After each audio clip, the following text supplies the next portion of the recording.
Okay, the next one, and last one really before the big reveal, is you are not voting to move jobs nor production out of the UK. The EU actually helped fund the move of Ford Transit production from the UK to Turkey. Yes, the EU helped give UK jobs to people in Turkey by giving Ford a loan of 80 million with very generous terms. There's two or three things in here.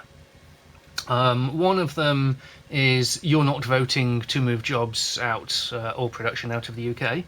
So that's a spoil sport for the people who were looking to increase unemployment in this country.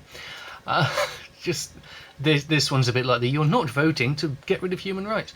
But there is an important issue in terms of what leaving the EU would do to the job market in this country, would do to industry, would do to manufacturing.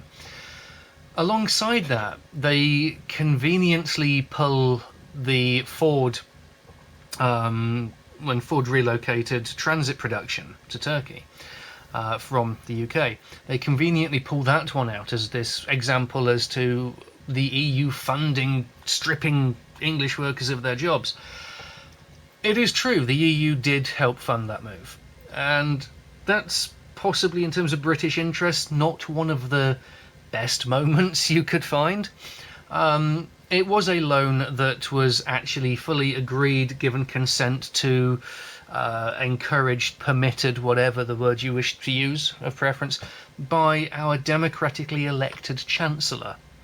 So make of that what you will. There was clearly politicking involved for these, for the loan. However, aside from that, companies are not countries. Companies will take the jobs, take the work, take the production, take their part of industry, take the manufacturing. They will take their business where best suits them. So to say that they would have stayed in this country had that loan not have happened is, again, conjecture. Ford more than likely looked at everything and decided they were better off in Turkey, and then did, like all good companies and countries should do, they negotiated to get as favourable a deal for them as possible. And if you think that companies would never work against the interests of their own workers or the interests of the countries they're in, I recently discovered that Coca-Cola have a less than perfect record on workers' rights in their overseas bottling plants. And when you actually see the way they allow, I suppose, franchise, they're not directly Coca-Cola workers perhaps, but when you see how they allow the workers in these bottling plants to be treated, and how they allow the local villagers and environment to be treated by the bottling plants and the management of the bottling plants, then it's really quite appalling. And it's a little bit bad for me because I really like Coca-Cola as a drink. I like the taste, but I just will no longer buy Coca-Cola because of this. But basically this is showing that big companies do what is best for the big company. At the same point, there is a political aspect. We keep banging on about Turkey. I really don't know why, apart from it being a very easy, lazy scapegoat, a very easy figure of fear. We talk about Project Fear. Oh, Cameron says that the pound will crash. Actually, most economic experts say the pound will crash. And then Leave say, oh, Turkey, they're all going to come over here and flood us and invade and steal our jobs and this and the other, and there'll be rape in the streets, according to Farage, which is a despicable thing that he said. But then he seems to be determined to cement himself as a despicable person. So, yeah, the banging on about Turkey. Turkey acts politically as actually geographically, as a buffer between Europe and the Middle East. And the state of the Middle East, in no small part thanks to various things we've done over the years, over many years, not even just recently, the state of the Middle East means that, as presumably everybody's aware, it's a little bit strained in that area.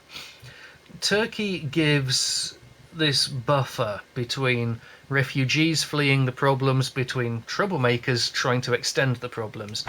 Turkey provides an area where we can basically assemble military equipment, military action, or prepare for military action in the Middle East. Turkey's politically very useful to us. So when Cameron is kind of sitting on the fence saying, well, Turkey will never get in, but I want Turkey in, but they'll never get in, but they might. It's because there is this game of politics of trying to keep the Turkish government on side whilst trying to keep the UK people on side, I suppose. Is it in Britain's security interests to keep Turkey on side? Probably. Is it popular to try and keep Turkey on side with the electorate? Probably not. Like everything, it's going to be a complex issue. The reason I raise this is because, like everything else, nothing happens in isolation. So, seeing as this specifically mentions Turkey, I don't know if transit protection had anything to do with trying to sweeten the Turkish government to help with security agencies in terms of the humanitarian crisis, the refugee crisis, Middle East conflicts. For me, that is speculation. But I wanted to raise it as a possibility because of this spectre of Turkey that we keep hearing about, and the fact that it's been linked to jobs. Now, having got that out of the way and taken far too long on it, for which I do apologise, you are not voting to move jobs nor production out of the UK. Technically, as I opened with, that's probably true. I very much doubt that anybody is walking into the polling booths and going, I think we have far too many jobs in this country, we need to get rid of some. However, by being in the EU, we are a gateway to the EU for companies based in countries not in the EU. That means that an international company such as Nissan or Toyota, who are not based in the EU, obviously they're Japanese companies, can open a manufacturing plant in this country and have their produce, their Micras or Yaris's or whatever, can have those. I don't know if those are the models built in this country, but they are built by those companies. But they can have the production from these factories then sold in the European Union without going through the usual sort of tariffs and complications and red tape of normal international trade. If we leave the EU, we close the EU door, the single market door, which means that we become a lot less attractive to these multinational companies. What are they going to do if we are less attractive, if they can get less sales? They are going to scale back production, which is a loss of jobs. Or they are going to stop production, which is a loss of even more jobs. So large companies, to a greater or lesser extent, invest in the UK because we are an attractive proposition, because we're in the single market. Aside from that, there are smaller companies, very small companies, medium-sized companies, who depend on the EU and the single market, more to the point, for a lot, all of their trade. If we leave the EU, again, there will be job losses, there could be closures, there could be businesses that face, small businesses perhaps, who don't have that much money, who face either closing down completely or relocating to a country within the EU. For example, Ireland is one that I've heard suggested a few times by some people. That's not going to help our job market if jobs are leaving this country or simply coming to an end in this country. So the repercussions of a leave vote do include job losses. Most projections say they include job losses.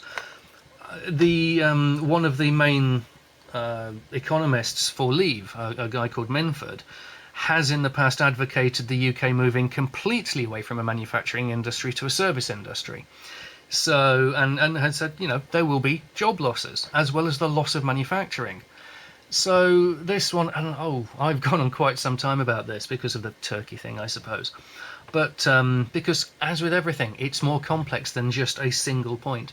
But yeah, ultimately, if we leave the EU, which means leaving the single market, which is one of the sort of greatest achievements of freedom of trade and cooperation ever seen in the world, if we leave the single market, we absolutely certainly will see, if not more unemployment, reduced work.